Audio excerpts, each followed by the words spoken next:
This is Shelley. And this is Finn We're mom, and Son, and we're always trying to explain things to each other.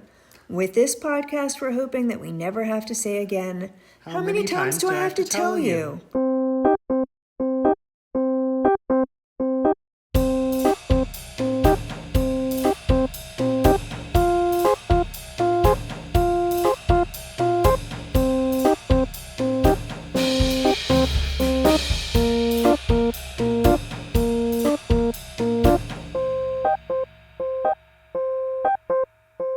Hey, everybody. Welcome to the second episode of How Many Times Do I Have to Tell You?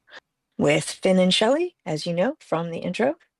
I was all ready to give an introduction warning you that my internet was going to be bad. And if I did a bunch of blipping, then be warned. And then I thought to turn my internet off right before we started switching. So there should be no blipping. We should be all good to go. And I see your face this time, Finn, which is an improvement, I believe, from the first episode. Oh, last time did you have it like the particular whatever window setup didn't have my face on it? No, your face was on it, but it was shrouded in this like mysterious purple light. Oh. Oh, right. That was my what's it called? I had both a purple actual light on in here, but also my color on my camera was messed up somehow. I had gotten it messed up during some like Pathfinder Sudoku recording session, and I couldn't get it back, and I finally got it back. So I'm more I'm glad visible that now. your face and a more natural lighting for this is nice. I mean, I like you in purple too, but it I think we're seems. also recording earlier, and I have the outside. This is just Oh my yeah, window pointing at me, and I have this wonderful. I was just watering it to show the viewers plant that Emmett got me ooh, for that's lovely. It's still alive. coordinating the food. Oh yeah, and it's much bigger now. I think I need to repot it, but it's not nice. That is nice. You can tell which way Nice it enough. faces the sun, right? Because this side is. Yeah, well then keep turning it so that it'll grow nice and in a kind of Oh, rounded way. oh, I had not thought about that. Okay, sorry. I know this Yeah. is off the topic. I was just thinking about the lighting. I was thinking about that plant, and I Welcome didn't to get our to show that podcast plant about off. plants and Yeah. lighting for podcasting. Okay, so we got two topics for this episode. I think that's probably a good format. Yes. So, first one, we wanted to talk about tattoos. I guess our own experiences with them, future plans. I know when I was a Right. kid, Mom, uh, or when I was a young kid, you were not the. I remember you saying that you never thought that you would get a tattoo. Right. It wasn't that I never thought I would. It was that I was sure I would never get Oh, a tattoo. That I thought tattoos were ridiculous. Um, Ridiculous. I just couldn't imagine that anyone would feel so strongly about anything to tattoo it on their body. And I thought, well, maybe by the time a person is older, then they understand what, their interests are enough to make that commitment. And then I can understand it. But younger than like 60 or something, I thought was just foolish ah. beyond all measure. And I would never do it, which clearly has changed. I think that that argument is right in some ways because I think that it is like there is some element of foolishness in there, but it's also like because like right you can people do regret tattoos, but I think Right. that it's also like and there's an element of like self determination and self expression and there could be some like anti-authority stuff in there Sure. No, or it's a great metaphor for a bunch of parts, aspects of life, yeah, and right? it's That also for so like many things you're too young to dive into, but you do it anyway. And most of the time it's for good reasons. And some of the times you regret it, but you're declaring your own meaning. You know, it's kind of this like optimistic, nihilistic thing, or it can be, I guess. right. Um, I have never looked into tattoo removal. I guess that had the ease of that would influence our conversation or my views Yeah, on it. I don't know, but I think I've gone too far in that direction. or too far in the direction of tattoos to consider removal. So I'm just on the totally foolish side at this point. Do we want to talk about the first tattoos that we each got, and then? Absolutely, because that was part of the point of this story, of me putting the story in our list of topics Yeah, for yeah, the yeah. episode, was that I wanted us to have one story that we each told from different points of view. Right. And Okay. we can tell the background of the one tattoo that we have that we got at the same time, which is a story then that we can tell from different points of view. And Yes. then we can go from there. Uh, well, I don't remember a ton about it. I just remember that we were catching up. So my whole childhood, or not my whole childhood, but a good amount of it, my mom and dad and myself were watching Star Trek, and we were watching it in the release order. And in high school, it was high school. Yeah. Hmm. In high school, we were finally catching up, and my parents were getting divorced at the same time. So, And you were going to college, like yeah, you and I was knew about that to you go to were college. getting ready. So it's this big, like, three life changes if you count catching up on Star Trek as being a life change. And I need to have Which that for us again. it I'm a little was. behind. Yeah. And I think I don't remember whose idea. Do you remember whose idea it was to I commemorate that? do. I felt extremely emotional at the last episode of, what was it, like the last episode of Deep Space Nine, Enterprise, which I was think. Enterprise. I just felt so strong. I remember standing up and reaching to turn the TV off and saying, "We we should get tattoos." Like I feel so strongly about us sharing Star Trek. Uh huh. We should get tattoos. And Oh do you yeah. remember the conversation from there? No, I don't. I remember going out and getting the tattoos, and Well, one of us, that was, the three of us sitting there feeling all emotional about ourselves and Star Trek. And, it was just like a big ball, a mess. And I said, we should get tattoos. And somebody, your dad or you, said we should get the communicator badge. And the other person said we should get it right where the communicator badge really is. And then we all three agreed we all three need to get the same tattoos in the same place, and it will be meaningful to us in many different ways. So that was what we did. yeah, yeah. I So remember. I always like to flash my tattoo, Yeah, and you got my the circle communicator around badge. it. Did you add that I later, did. right? I didn't get the I circle added around that it. later. I really think it adds a lot to it. It definitely gives it And of some course more your dad like had to. intentionality. Maybe I should do that too. I I hadn't mean, I thought think about it. visually it adds to it, so it's not Yeah, just like some it pokey feels thing. more kind of balanced. Yeah. Yes.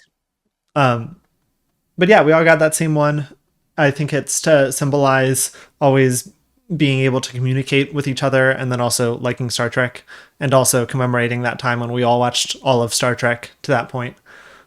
Right. I So always yeah, tell it as in we were all breaking apart and going different parts of the yeah, country, and that we would all be able to communicate. Yeah, yeah. I for think it's sure. a very good tattoo idea. I'm still very happy with I it. think so too.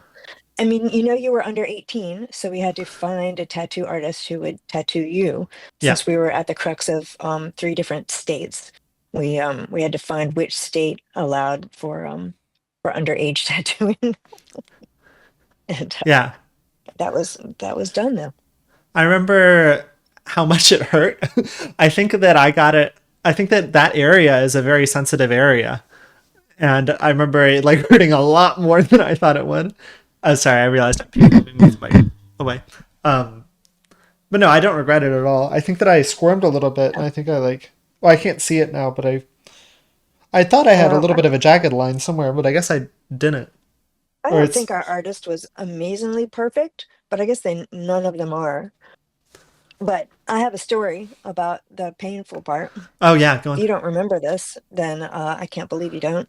Um, that you and your dad, I think your dad went first, and then you went, and then I was left to be third. Like we all went into the tattoo little room separately for some reason, and the other two waited. I guess she didn't have very much of a room or something like that. And And I'm just when remembering. the second person came out and it was my turn to go in, whoever the second person was, probably you and your dad like took off and went to go get Slurpees. And afterwards when you came back in, and I'm like, oh my God, that hurt so bad.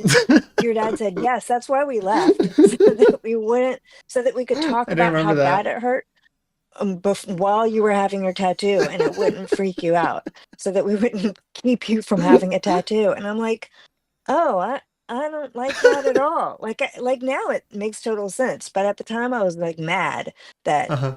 no one warned me, and you guys could have warned me. But of course you wanted to talk about how painful it was, and of course you didn't want to talk about it in Yeah, front of me. But it was God, it was rocking a hard place. so painful. I think that it's, well, I guess you would know that it's different pain levels on different parts of your body, right? Yes, indeed. So do you Um, want to talk about your tattoo experience since then? sure, sure. Um, well, do you remember when it was that I got that circle? I keep looking at it like it's going to have changed in the course of Was it my just story. like a year later or um, something? yeah, it was shortly after. It, um, but in any case, and was it the same artist? Like, I don't remember I don't anything know. about getting the circle except that liked the idea of the circle. Yeah, I don't But remember. whatever the case is. Yeah, no, I really liked it. Of course, I love it. It is my favorite thing on my body because it reminds me of family and Star Trek, and commitment, which I like a whole lot too. Um, but it looks very much like a brand, like it's very just black, um, and like a brand on a cow, you know? Yeah. And in a way, that means I wanted something organic and flowing to balance it. And so I started looking at kind of leaves and trees and nature things because I knew that would be a theme that I appreciated, and would appreciate all my life. Uh-huh. And that was when I knew Tracy at the time, my current husband, not your dad, who was telling me to check out the work of his best friend's little sister. She's a tattoo artist. And I was like, you don't always get just taking tattoos from somebody's friend or whatever. But I looked up her work online and it was really beautiful. And I was totally taken by her stuff. And so I started looking at what she had done. And then I started looking at what I could get done by her. And it kind of snowballed into this giant, my entire back and my shoulder um, plan, because what I wanted was too big for just like the shoulder, which was the original idea. And so I did the back and the shoulder, and then I went back to her later and did my forearm, and then I went back to her later and did my leg.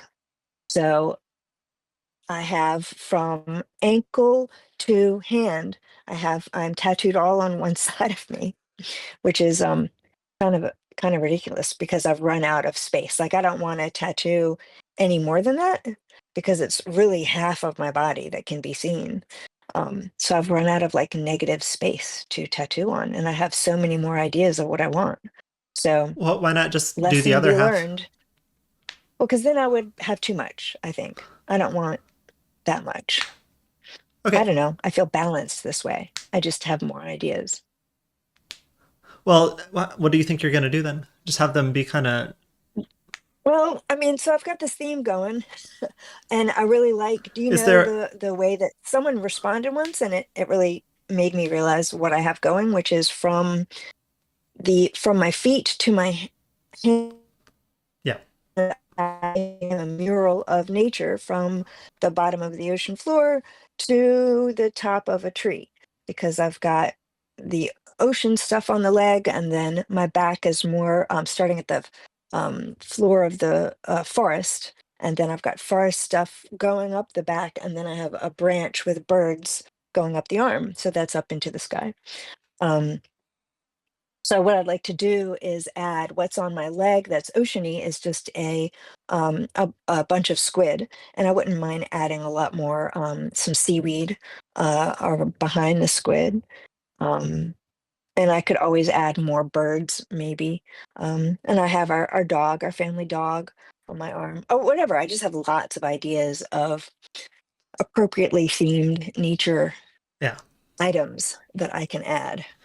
I've got several bugs, and I'd very much like more bugs. Um, or not several, I have two bugs, And but how I'd much like more of bugs. the like new ideas are things that would fulfill your like original criteria for it needs to be this meaningful to get the tattoo versus are to add on to this evolving art piece as part of this Oh, whole? that's a very good question. What doesn't work for me in my like overall scheme of tattoos is just random things kind of on your body that are all maybe meaningful to you, but they're just like plopped on you like stickers. Uh, That's not that's not the like aesthetic that I like. I like a Ethos. Yeah. scene where everything works together. So Molly, my tattoo artist, I say that like like she's in my employ, but that's not the case. I email her months ahead of time and say, Molly, is it possible for you to get me in? Because she, she knows that it's going to be long sessions, lots of tattoo work. But Molly does such a good job of working in like the smaller pieces. Like whenever I go to her to get some parts, she'll do touch ups and then she'll be like, "Oh, do you want me to add a little bit more here and a little another critter there or something like that?" So I think I could trust her to add thematically attuned pieces to the overall work. And the theme of the overall work is something that is meaningful to me, which is nature scenes from the history of my life, from people in my life, and they're so the fact that they're all meaningful and the fact that they all work together as a whole So is it still fulfills that original kind of criteria and idea you had for what would it take to get you to do a tattoo. It's just the thing that fulfills that is also a lot of tattoos. Am I understanding that right, or am I mischaracterizing that? well. I don't know what you mean. All a lot of I tattoos. How does that fulfill the well, just that they're all part of this whole that itself fulfills it. I right? could be Well, oversimplifying this. no, I think you're right, but I think I also succumbed to that whole slippery slope of tattoo part that Okay. I remember you made a pros and cons list when we were thinking about the tattoos. Do you remember that? Uh, You did a Maybe I lot of do. research on I your don't remember. 17-year-old self. Yeah, you did a lot of research on the pros and cons of getting a tattoo, and you came back to us and said the major con that I can find is that everyone says once they get one, they have a harder time stopping getting more. Oh. The slippery slipness of tattoos. Mhm. So I have succumbed to that. You have so far um, not succumbed to that, but you are thinking about more, right? Well, I have a lot of ideas. I have a whole like list. I don't know how much I want to discuss individual ones, but let me pull it up just to remind myself.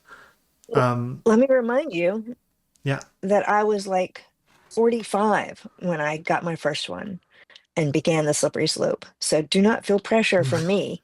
Your slippery slope, once it starts, you have a lot more time to come up with tattoo ideas. And if you Yeah. run out of body space like I have, you're going to do it a lot faster. Yeah, well, that's one reason that I haven't gotten more is I also feel the call to do something like bigger or conceptual, like your forest idea. And Yeah. the ideas I have are all random little individual ones. Yeah. So I would need to think a bit more to figure out how to if those can be in harmony or if I should just go one way of the bifurcation or the other way, decide, oh, I'm fine with the kind of sticker idea you're talking about and just get all sorts of little things. Or do I want to do something more conceptual? Yeah, I still need to Do you figure that out feel one myself. way or another on the sticker versus concept? Well, the thing I'm feeling mostly is that I like all these individual ideas. Yeah, So I don't it's know. rough. Yeah, I don't know how I could incorporate them all in one thing and make it so that you can add You on could to have it. like the tattoo of a blackboard surrounding them all. Just some way to frame it. Yeah, well, Yeah, like, these are I all don't know. things that There could be a way of doing it where they're all the little ideas are kind of small or somewhat like away from like whatever like my belly or my back or something, and then I also have some big idea on those areas or something. I haven't really thought Oh my about it. God, you have big tattoo plans. Not really. I'm kind of spitballing at the moment. Um, I'm looking at my ideas and seeing if there's anything in particular that I'd want to share for the podcast. They're just all like individual, uh, little meaningful symbols Hmm. from pieces of media I like. Well, give us just one. How's that? Sure. Uh, there's okay. 1 second. Yeah. Okay. One is this from this motivational speech that my one of my That's not good. advisors in undergrad gave. She is the Anne Rasmussen. She is the director of the Middle Mm. Eastern Music Ensemble, and she would tell us this. Or I think she only told it once, but she would like remind us of it afterwards. This kind of story that somebody had told her when she was performing in bands before going out. And it was, you imagine that you are on the doorstep of the house of your beloved. And I remember she always said the word beloved. I feel like did I share this story in the last podcast episode? I don't I think don't know. so, no. Okay, I don't want to repeat No, myself. I'm smiling because I love this story. I think I've only heard it once. Oh, So yeah. glad to be hearing it again. So it's, yeah, you have your beloved and you're on their doorstep and the door is closed and you're holding your bouquet of flowers to give to them because whatever, it's some occasion, Valentine's Day, your anniversary, something. And you ring the doorbell or you knock on the door and they open the door, and the question is, what do you do? And the answer is you hold out the flowers and you give them the flowers. And Right. so she uses this as a metaphor for, and Rasmussen uses this as a metaphor for performing. Is when you perform, you want to give the flowers. You don't want to just stand there with it holding and not saying anything or looking down or just kind of meekly hold out your arm. You want to give the flowers. Like, so Great. it's the idea is to own what you're doing and believe in it and do it with intention and with passion.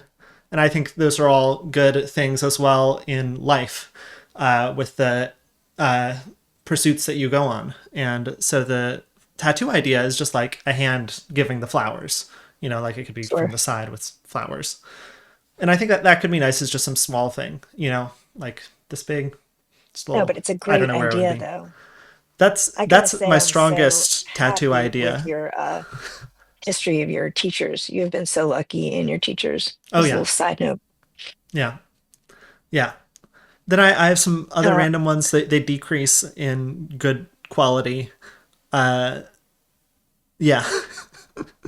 I mean, that one could, I mean, it's important and it doesn't need to be small. I mean, it could be a beautiful tattoo. I mean, I guess if you're thinking That's true. like I'm thinking, like Oh, I mean, very kind of I could give the cartoony, flat, flowers with cartoony giving hand. the flowers tattoo, and make it a Yeah, big, beautiful one. That would be very much in right. the spirit of it. If that were significant. I'm just thinking, I just heard this for the first time, your tattoo idea. And Mhm. so of course I'm developing it in my head. But so many people have really beautiful flower tattoos on their Yeah. shoulder, and then you could just have, the major flowers be like that, and then have a hand, in some kind of creative way coming off of the flowers, Ooh, um, where something the about the flowers shoulder are the. idea too. I like because I hadn't thought about where it would go. Yeah, I mean that's a thing these days. So many people have these big flowers on their all around their shoulder. And I almost took a picture of somebody at a music festival the other day, and I asked her if I could and she said no. And so I was like, "Oh, okay. Absolutely, no problem." Um, I'll have to look but that up. Shoulder flower tattoo for inspiration. yeah, I think I mean you're committing to having flowers on your shoulder for the rest of your life, but there are so many beautiful ones out there. I think it could really become something creative, as long as the hand wasn't like gnarly coming out of your armpit or something very strange. Yeah, and It the could be flowers I'd really want to lovely. choose some meaningful flowers, which I don't know if I have particularly meaningful flowers in my life. So I'd need to look through I know some that's flowers. tough. So much of everything that I've got is meaningful to me, Yeah, and so you want to just do a little bit of thought on it. Let's do some yeah. research. Yeah. You're like Well, ready well, to now, look it up right now, aren't you? yeah. Now I'm getting all inspired to do it because one of my coworkers or colleagues, I've learned is the word, and I both have said we want to get more tattoos, And so there's now two forces or three forces uh, inspiring me Oh, to. I will tell you that it's true that this tattoo right here was very painful. I think it was partly because it was our first ones. And I don't know whether this myth is true, but it's close to our heart. I hear that is Mm, a like a signifier for the pain. But no tattoo is not amazingly painful. okay. They are all like you're just gonna if you if you plan something really big, then plan it, knowing that it's going to be multiple sessions of pain. Yeah, well, Um, I'm fine with doing that kind of like commitment, like once it yeah, started going through right. it, even if it's painful. But that's good to know. Did we have anything else we wanted to talk about with tattoos? No, do you think we've covered that to ad infinitum? I think so. If that's I don't think you can say to ad infinitum, but whatever. Covered Yeah. it ad infinitum. I don't know. All right, let's go on to our next topic. We wanted to All talk right. about our different experiences and similar experiences growing up in the country. Right. And I was looking at where Mannequin was on a map. I'm like, oh, it's right next to Goochland, where Yes. I guess I only grew up there like 3 years. I really grew up in Harper's Ferry, but I definitely Right. was in Goochland for some time.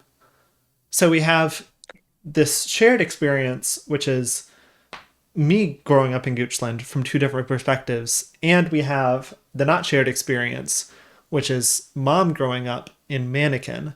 Although I guess it's shared because that is a very they're Sharing close that we to each both grew other. up in the country. Yeah, and Right. that same like minutes away from each other, right?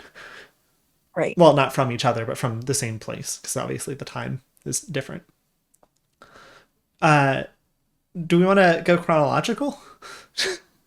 Mm, Let me can I give the framework that I was thinking of that I Yeah. think probably lends information to or color at least to both of our stories, which is Yes. that I am a Gen Xer. Um, is that right? Gen X? Yeah, yeah. I'm a Gen Xer, and you are a millennial, and that I was parented in the typical Gen X fashion where I was kind of let out to roam, and no one, really paid much attention to where I was or what I was doing. And for me, that because I lived in the country, that gave me a whole lot of leeway to spend a lot of time in the woods by myself, which was great. And I won't start telling stories about that because I just wanted to finish this framework. Right. But I also grew up as a Gen X parent of a millennial. So my free reign as a child turned into me being a helicopter parent, which is I was pretty careful and watchful of you at all times. And you had time out in the country, but it wasn't um, that free reign that I had. I think I was with you almost all the time that you were out roaming, exploring, and doing stuff. And I just think that's pretty funny because it is a great dichotomy to show off that, like, I don't know what it is. It's a not a trope. It's a probably an exaggeration of generation differences of Mm. my generation, the way we grew up and the way we ended up parenting. Why do you feel like Um, that was, or why that difference is? I think that Gen X grew up that way because we were latchkey kids. Are you familiar with that phrase? Mm. We were the first um, set of kids whose both parents worked, and the kids would come home from school, and there would be the key on a little latch by the door, and they would let themselves in, and the house would be empty, and they would be Mm. on their own. And so I think latchkey kids, even though that didn't apply to me, it's kind of an indicator of the level of parenting that went on This is when we the were like young. That 70s and 80s. yeah, no, yeah, yeah, 70s and 80s exactly. And I think that we, um, you know, probably got into a whole lot of trouble as a generation on our own because of that neglect in a way. And so we were determined not to let that happen to our kids. And so we were probably, I mean, I don't know, I haven't read that this is a sociological phenomenon, but This is it's my just the guess zeitgeist of that it. we were more Yeah. careful with our children than we had care taken of us. Yeah. I feel like growing up, yeah, I don't know. I feel like maybe I'm mostly thinking of Harper's Ferry, but I feel like in both in Harper's Ferry and Goochland, I did have a good amount of free reign. Like I remember being out in the woods by myself a good amount of the time. I don't know if I'm just Good. misremembering it Where do or you remember doing that? I but could both share the places. rest of it. Uh, Okay. a lot in Goochland, I think. Yeah, yeah. I remember being out in maybe not on the super highway, but in the woods closer to the house. I remember going out there and playing, like by the Okay. creek. Yeah. I don't know. So I feel like if there was an amount of helicoptering, I feel like it wasn't that detrimental. Or I still feel like I Good. got the experience of going out into the woods on my own, which I feel like is a pretty good experience. I feel like it's Good. I'm something glad. that people who grew up in the city might miss out or do miss out on. Right. Well, your dad grew up like that too. So it's a Mhm. value, or not a value, but an experience that we both valued that we wanted you to have. Oh, I got Um, it. So yeah, it worked out. I'm so glad. So Um, so I guess there must have been just some like balance of oversight and not oversight, some kind of middle right. way. Must have been. Um, do we want to say anything about Pam in our Yeah. as our connecting factor? Yeah, yeah, Um, yeah. okay. So yeah, Pam taught. So there was the first place that I grew up in, Goochland, Virginia, where I was there. I think just for 3 years. Actually, it wasn't that long. Gosh, I don't remember. Sounds Um, about right. I was like 4 to 6 or something, um, or 7 or something. So we grew up on the farm that my mom's aunt, owned or bred horses out of. And are you shaking your head no? Am I misunderstanding No, something? I'm shaking it yes. Oh, okay. I mean, you're not Um, getting it exactly, but that's fine. This is okay. all loosey-goosey explanations. Okay.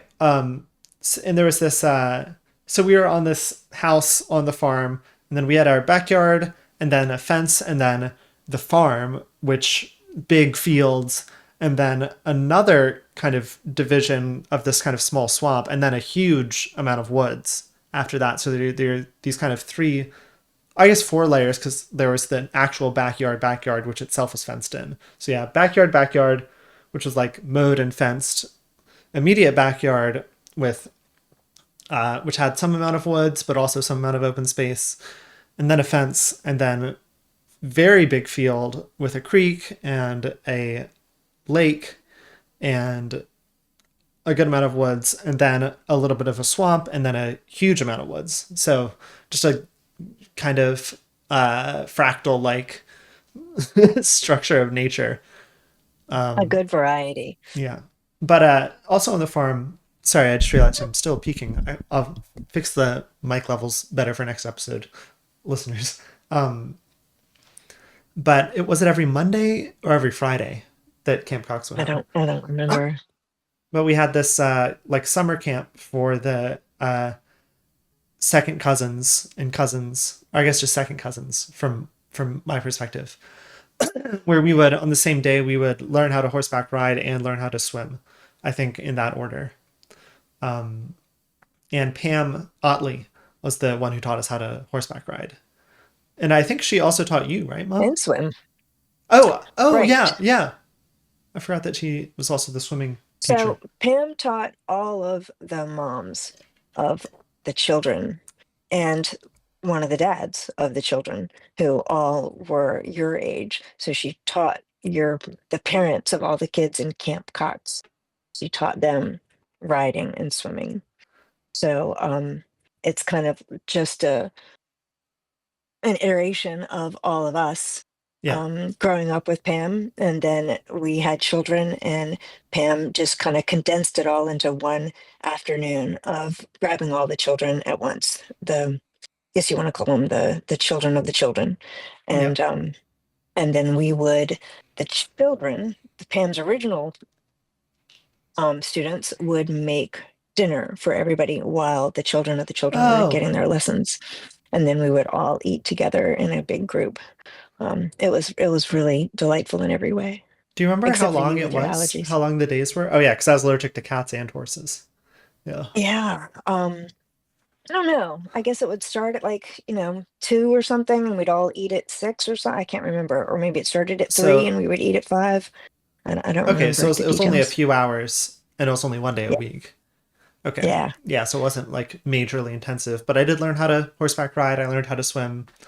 Uh, yeah, I really liked that farm. I mean, because that was the other kind of terrain in my whole tiered description. Is to the side there was the actual farm, right? And there were all these farm Right. buildings. There was that building with the pool tables and old cars that always like had that sawdust smell. It's just a very beloved area for me. Yeah. Um, Yeah. No, it's a special place. I uh didn't spend much time there as a kid, but I have certain memories of being on that farm that I like too. yeah, So there's an you as airport too, well. right? Well, I mean, there's a field for the horses that You can could be land a used plane as a in. landing strip. Okay. Yeah.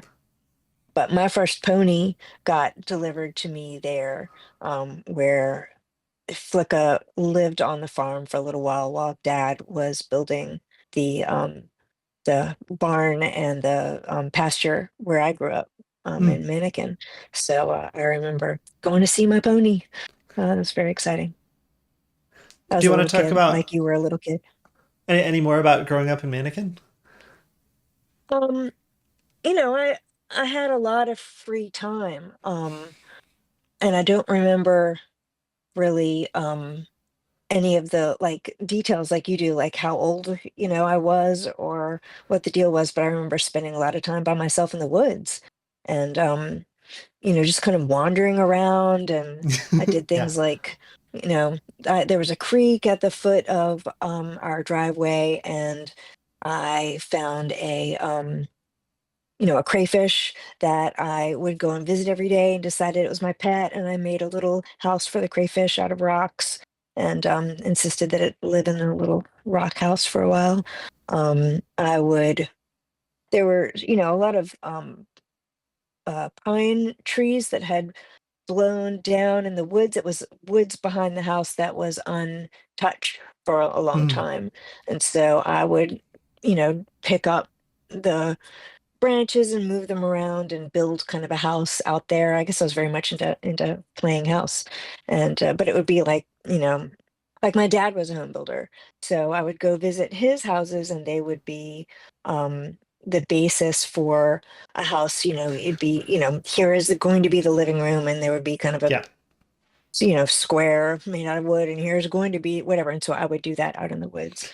Very Those cool. are my memories. And of course, riding in the woods a lot. We would ride some in the Oh. pasture, in the ring that dad made with jumps. But we would also go out in the woods because we lived near a hunt club, fox hunting, believe it or not. And the hunt club maintained the bridle trails around our house. So there was lots of riding that could be done in the woods, which was wonderful. I never rode in the woods, did I? I just rode in the No, field. Yeah, I thought so. yeah, Yeah.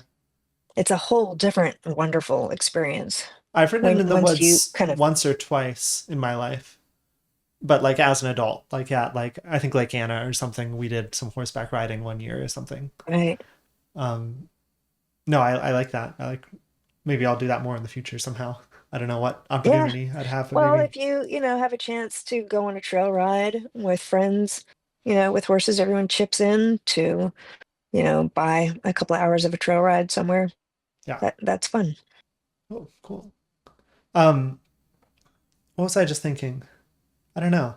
Oh yeah, I guess Harper's Ferry as well is where I really that was where I spent most of my childhood, right? Because that was like many more years. It was like when I was Yeah. Oh, 6 and absolutely. older or 7 and older or something. But that one was less go out in the woods and explore because it's on a mountain, right? So you can't just like go off and wander. Right. It's very Right. vertical. Plus, you were so darn busy all the time. Yeah, Um, But as a family, we did a lot of walking around and on the wandering in the woods. trails. Yeah, and there's some I guess the kind of freedom you could have is the freedom of picking which route you're going to walk on, because there are all these different routes we could do through the Right, but town, also through the going, woods. I mean, like the routes in Harper's Ferry, but also, Oh yeah, I also forget what it's called now. yeah, Nearsville and Schoolhouse Ridge South. Those are our Yeah, two big exactly. trails we Drive would go out to. to hit other trails Yeah, for I sure. remember doing a little bit of wandering there, but that was mostly going on big loops. Yeah, yeah. Yeah, It's a different I have very experience, fond but memories still very valued. of walking with you, doing that very much so. But you're right, it's not like by yourself goofing around in the woods, which was a lot of my experience as a kid. And I But yeah, remember no, I'm that glad that you very have good fondly from feelings mine. about it. Yeah, yeah. I remember like making up different stories with characters and stuff in the woods in Goochland. Um, I remember, yeah, yeah. I remember the different trails. Uh, yeah. What were the names of some of the landmarks on that little creek area that we would cross over? Oh, I don't know if they had landmarks. I mean, I just remember like specific, like I remember a certain pine tree. I remember there's a Yeah, certain but what place did where we jumping call off was that easier. area? Did we have a name You for that had a area? name for it. Yeah. It was like some kind of castle or uh Oh, the Briar trying to Kingdom. yeah, was that the Briar Kingdom? I think the Briar Kingdom was a more specific location near that pine tree. But I Yeah, think that I there think might have been a word for that. Yeah, I think you're right. There's a more general, or like a word for the larger area as well. Very yeah, like fantasy location naming going on. right. uh, I remember there was a little kind of enclosed area of bushes or something where you couldn't. This is in the southern part of the creek area where you could only get in by going up near the northern part of the creek area and going along the creek, and then you had to kind of crawl into, and then you got into this big bush area where you could kind of see out but couldn't be seen from the outside. I always thought that was Hmm. cool. There was closer to the big forest, there was that swamp, and then on the other side of the path there was this kind of marshy area that you could walk around in. There's kind of like a Hmm. maze you could go in, and I remember once or twice we went out into the actual swamp part, but that was more difficult because it was very watery. And then of course the superhighway, the trail through the woods. But Right, right, I feel like I spent less time out there. That was for like big family walks. right, right. Mm. For a long time, there were just horses in the field where the creek was, where we spent a lot of time with you playing right at the creek. But then the horses got moved and cattle were moved into Yeah. the field. And then it wasn't really safe for you to play by yourself in that creek. Um, uh so I do remember that. But I'm so glad to hear um, that you have fond memories of being outside like that. oh And I yeah. love to hear now when you go for walks out in nature that 'cause I really didn't know that you had these fond memories. No, Um, I was so disappointed when I walking out. This is a sorry, I started in a negative way, but it's gonna end in a positive way. The As soon as I moved to this house, I was like, oh, there's a walking trail right over there, and I went out to the woods, and I went off trail, and I was or like I'd figured out that there are these two trails, and I'd figured out that you could walk through the woods to connect the trails. And I'm like, oh, I'll figure out how I can walk through the woods, like to make my own route through the woods. And it was reminding me when I was doing that routing, it was reminding me of being in Goochland as a kid. But then I learned you're not supposed to do that because it's a protected area, so I don't do that anymore. It's like a okay. wildlife protection area. So that's what I was disappointed about. But Well, wildlife protection areas might not be protected from walking. They might be oh protected from hunting. no, I no, they mean, are. It says don't walk you, off the yeah, okay. path, unfortunately. But no, I still like to do that when I go out and walk places. I'll just go into the woods, just try and figure it out. Yeah, good. I'm really, really glad to hear that. Yeah. It's gratifying. Oh yeah. Because yeah, I always think of, parenting. I'm always like thinking, oh, my kid doesn't experience things the exact way that I think he should experience things or that I experience them. Therefore, it's a bit of a disappointment. So the fact that you did not experience nature like I did doesn't mean you're not as much um, feeling like it's part of your life. That Yeah. that I think I had several negatives in there. You know what I mean? Yeah, yeah. No, I mean, that's one big reason why I don't think I want to live for a long time in a city. I think I want to live there for a little bit just to see what it's like and have everything around, but I Right. really value going out and walking. It's one thing I don't like about here is that there's so little amount of time in the year when it is easy to go out and walk and you don't have to like put on a big coat, or put on long Right. underwear just to go out and walk, and then when you're actually walking there's just thick snow. That is a value of having a dog because it Mm. forces you out, no matter the temperature, and you just get used to putting on a coat and going out walking. Like you don't see a difference between good weather and bad weather walking. Because You you just have to go do it. out. Oh yeah. You have to, but that erases the difference. Like Yeah. I never think of not going out and walking because of the weather. I just do it anyway because it's that important to me. But I think a dog does that. I've been trying to consciously value it more. I'm going to see if I can keep on doing it even when it gets colder. But what I'm doing now is I'm going for walks on campus and just kind of exploring without looking at the map and seeing what locations I can find. Even though it's not the woods, like I found what I thought was a new building I had never been to, but I went over to the other side and it turned out I already knew it from the other side. But that was a very fun experience the other day, being like, "Ooh, there's a little area with benches like underneath a covered area that I've never seen before," or "Oh, you can see the river on this side." Um, I'm so I'm laughing not still because exploring. I'm devaluing your experience of walking on campus. I'm laughing because if I did that, I would get so totally lost. Because you Uh, said you go without a map. I well, I am bring the phone. so I just try prone not to to getting reference it. lost. Yeah, no, I like doing that too. I just get lost. And they opened up the path along the river that leads down to the zoo over this Mm. direction. They had that closed due to flooding for like a year or something. But I'm trying to walk on that more. So, one aspect of nature that I would love to see you adopt, this, but I'll tell you why you probably don't realize why it's important to me or how it started out being important to me, which is walking as a mode of transportation, which Mm. I love to do so much, or I used to love to do. I used to love to walk to work when I lived in Frederick. Yeah, yeah. Um, yeah, I really like walking to get somewhere. And, I'm always encouraging you to walk to campus, even when it's, bad weather, just because that's like a big value of mine or something that I get a lot of pleasure out of. And I'm thinking, I really have always thought about The Hobbit and, reading it as a kid and having them go on their long adventure as a walking adventure. And just for some reason that just imbued in me this the value of walking as a mode of transportation, I suppose, and soaking in nature as you're going and having adventures as you're going, but definitely not just making it like a meander or an exercise, but as a way to get from point A to point Mm. B.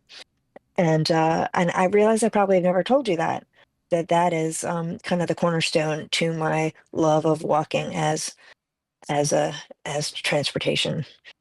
And now that I'm changing where I reside, I hope to be doing that a whole bunch more too. Awesome. Yeah, I hope Yeah, that there are ways to get to the woods that are within walking distance of whatever house y'all end up at. yeah, yeah, me too. And no, I'll be thinking about walking just as a mode of transportation as well. More now that you said that. Um, it's a lot easier to do it when it's the not the winter, but maybe I'll Yeah. figure out. Although in the winter, it's easier than in the car. In my mind, when I lived like in Oh, Montana and it was winter and you'd have to get the car warmed up and you have to yeah, scrape the ice off the yeah. windshield and you'd have to worry about the driving conditions, whereas you could just put your coat and your boots on and go walk to campus, and it just was so much simpler. I remember I was teaching at the time and I used to have jeans on under my skirt, and I would get to campus and I'd run into the bathroom and take my jeans off and show up teaching with my skirt on, and I was like, "Ooh, nobody's the wiser that I walked to campus in the middle of a bunch of snow. I'm sure they were. But that is I can't remember where I started talking about that. Oh, that in the winter, walking to me has always been easier in my mind than driving, but It's that's like, because I haven't had far to go. yeah, I need to be thinking about the time of it and also different things that I need a car for after work. But there are days when that's not, when neither of those is a big factor. Maybe I can try and just Yeah, get like 1 day a week or something walking to work. yeah, exactly. Have a low goal Yeah. and start enjoying it. Yeah. All right. I think that's all I wanted to talk about. Did you have more you wanted to mention? Yeah, no, that covers it for me. I don't think we were as funny as we were the first time, but I think we were probably, I was a better presenter than we were the first time, and we could see your face better than the first time. So Yeah. we're getting there with the podcast. Yeah. And I very much enjoyed hearing stories and our different experiences. Yeah, Yeah. 100%, which is the whole point. All right. I will say goodbye to the listeners now. Goodbye, listeners. Okay, bye, listeners. Till next episode.